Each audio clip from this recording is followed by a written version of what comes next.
సామెతల గ్రంథము 24వ అధ్యాయం. దుర్జనులను చూచి మత్సరపడకుము, వారి సహవాసము కోరకుము.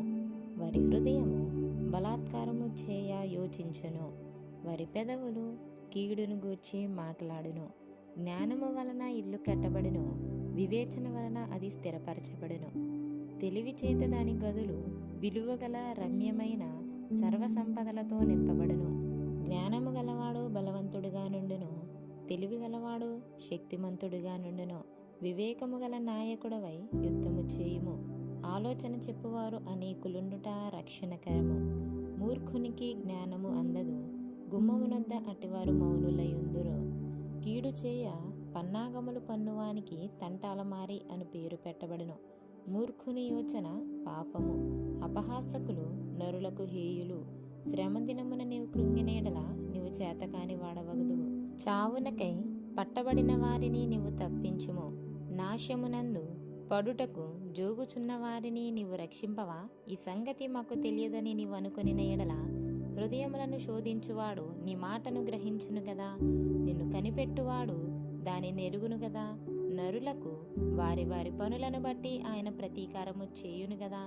నా కుమారుడా, తేనె త్రాగుము, అది రుచిగలది గదా. తేనె పట్టు తినుము, అది నీ నాలుకకు తీపియే గదా.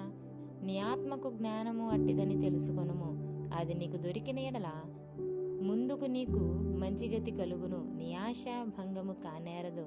భక్తిహీనుడా, నీతిమంతుని నివాసమునొద్ద పొంచియుండకుము, వాని విశ్రమ స్థలమును పాడు చేయకుము. నీతిమంతుడు 7 మారులు పడినను తిరిగి లేచును, ఆపత్కాలమునందు భక్తిహీనులు కూలుదురు.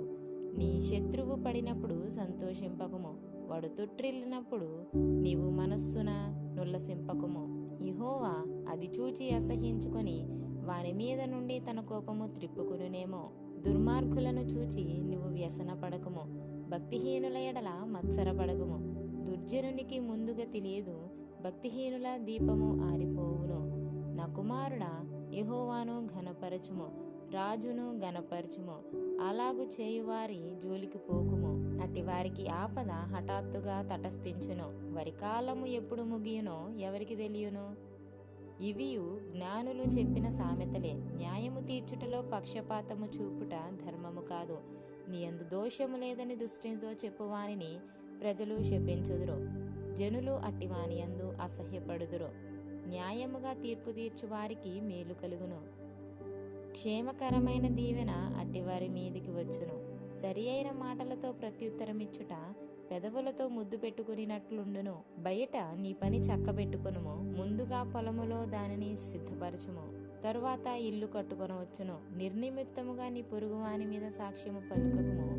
నీ పెదవులతో మోసపు మాటలు చెప్పవచ్చునా? వాడు నాకు చేసినట్లు వానికి చేసేదను, వాని క్రియ చొప్పున వానికి ప్రతిఫలం ఇచ్చేదను అనుకొనకుము.